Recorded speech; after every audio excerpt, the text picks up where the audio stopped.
손길 닿는 것마다 공. 앞서 설명한 색뿌리 공은 현상이나 물질이 공하다는 것을 알려주는 단어였다. 즉, 우리가 태어나 죽을 때까지 보고, 듣고 만진 모든 것들이 결국은 인연에 의해서 형성되었다가 소멸해 가거나 소멸 상태에 이르렀음을 의미한다. 불교에서는 인간 존재를 그저 업보에 의해 펼쳐진 연기적 산물로 본다.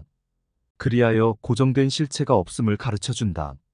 전문 용어로 무아 또는 무자성, 즉 자성이 없다라고 한다. 나라고 하는 존재의 근원을 파헤쳐 공성을 찾아내는 것이 색뿌리공이라면 자성이 없음을 통해 만들어낼 수 있는 것이 현상계라는 내용을 담은 구절이 공부리색이다. 그 어떤 세상의 모습도 공하지 않은 것이 없음을 알게 한 후에 공성을 통해 이루어지는 모든 것들을 재발견할 수 있게 해주는 기막힌 이치를 펼친다. 반야심경은 정말 매력 덩어리다. 자, 이처럼 색이 공과 다르지 않고 공이 색과 다르지 않다는 것을 이해하려면 어떻게 해야 할까? 당연히 세상을 있는 그대로 볼 줄 알아야 한다. 있는 그대로 바라보면 모든 것이 무상하다는 사실을 알 수 있으니까. 모든 것이 실체가 없으며 연기한 것임도 알 수 있으니까. 그렇게 서로 연결되어 있음을 알고 나면 나 홀로 살아갈 수 없다는 것을 누가 가르쳐주지 않아도 저절로 터득할 수 있다. 이로써 그 어떤 것에도 실체가 없음을 알기에 분별할 것도 없고 치우칠 것도 없다. 따라서 세상의 모든 이분법적 사고방식이 의미가 없고 허망한 것임을 알게 하는 것이 바로 공부리색이 품은 뜻이다. 앞에서도 말했지만 옆에 있는 사람을 보고 이 사람은 모든 형성된 조건이 공한 것으로 이루어져 있구나, 연기적 요소로 이루어져 있구나, 이렇게 볼 줄 안다면 연기성을 이해한 것이기에 이미 어느 정도 공 사상을 이해했다고 볼 수 있다. 그런데 사실 이렇게 이해하는 건 생각보다 쉽다. 음식을 하나 예로 들어보자. 오늘 아침에 식사할 때 밥과 국과 반찬을 먹었다. 또는 빵과 커피로 간단히 먹었다고 치자. 그랬을 때 그 식사를 차리기 위해 빵을 꺼내서 굽고 그 사이에 샐러드를 넣고 샌드위치를 만들어 먹었다고 한다면 그것을 만들어 먹는 것은 자신이지만 이 샌드위치에 기본 식재료가 없다면 만들 수 있을까? 당연히 만들 수 없다. 그렇다면 그 식재료는 어디에서 왔을까? 빵은 밀가루로 만든다. 유추해보면 먼저 밀을 경작하는 농부의 존재를 인식할 수 있다. 그뿐만 아니라 그것이 수확되어 유통 과정을 거쳐 나에게 오기까지 아주 다양한 사람들의 손을 거쳤을 것이다. 그리고 이 사실을 모르는 이는 없다. 그러니까 이 빵은 나 혼자 만들어서 먹는 것이 아니다. 많은 사람의 피와 땀의 결실이 내 식탁에 빵으로 올라오게 된 것이다. 우리가 즐겨 마시는 향긋한 커피도 마찬가지다. 아프리카에서 커피를 수확하면 거기에서 원두를 사온다. 그럼 그것을 구매하여 로스팅하는 사람이 있다. 그 원두를 내다 팔 때 포장하는 사람이 있고 운반하는 사람도 있고 그것을 구매하여 갈아서 커피를 내려주는 이도 있다. 그 모든 과정에 수많은 사람의 손이 필요하다는 사실을 우리는 익히 알고 있다. 이것이 의미하는 바는 단지 하나의 색, 즉 물질로 보이는 무언가가 우리 앞에 존재하기까지 얼마나 많은 이들이 협력하고 결합하여 형성한 것인지 보라는 이야기다. 색뿌리공의 원리요, 색즉시공의 원리다. 물질을 보고 공한 줄 안다는 것은 그것이 존재하기까지의 과정이 공성으로서 이루어져 있음을 알라는 것이다. 그러니까 현상계 입장에서 보면 모든 현상의 근원이 공이라는 의미다. 한편 그 뒤에 나오는 구절, 불이색은 연기성을 보고 그것을 토대로 이루어진 색을 이해할 수 있도록 알려준다.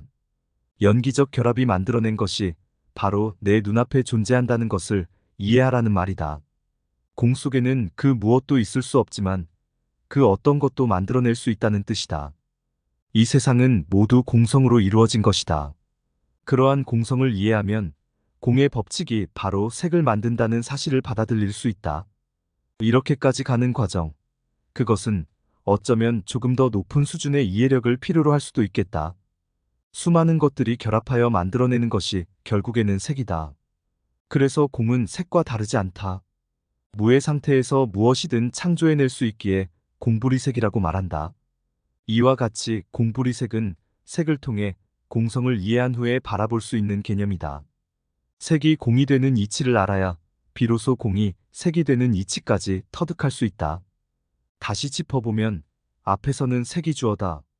색을 통해서 공을 찾아내는 것이라면 뒤에 공부리색은 공성을 통해서, 즉 연기성을 통해서 색을 찾아내는 것이다. 모든 존재나 물질은 공성으로 이루어져서 색을 만들어내기 때문에 공은 색과 다르지 않다고 이야기한다. 모든 물질과 존재는 연기의 법칙에 의해서 형성되므로 연기성이 곧 물질계를 이룬다고 말할 수 있다. 그러니 모든 것을 있는 그대로 통찰하여 바르게 바라보면 공성을 찾아낼 수 있고, 공성을 이해하면 그것이 만들어내는 색의 근원도 파악할 수 있다. 존재하는 모든 것에는 다 이유가 있다. 반야심경의 핵심은 오온이 공함을 아는 것이라고 해도 과언이 아니다. 오온은 나를 이루는 5가지 요소의 모음이다. 관세음보살은 오온이 공함을 알면 고통바다를 건널 수 있다며 깨달음으로 향하는 방향을 제시하였다. 그래서 반야심경에서는 오온에 대한 설명이 상당 부분을 차지한다. 색불이공 공불이색, 색즉시공 공즉시색이라고 하는 이 유명한 시구 또한 오온의 대표적 설명에 해당한다. 반야심경의 정수를 이 네 구절이라고 생각하는 분들도 많다. 그만큼 유명하기도 하고 반야심경을 대표한다고도 할 수 있다. 뿐만 아니라 불교를 대표하는 기본명제라고도 말할 수 있겠다. 그러나 그게 다가 아니다. 공함을 아는 것은 시작에 불과하다. 정말 중요한 것은 색을 포함한 오온이 공함을 아는 것이다. 오온이 무엇인가? 나를 이루는 요소이다. 그럼 나는 누구일까?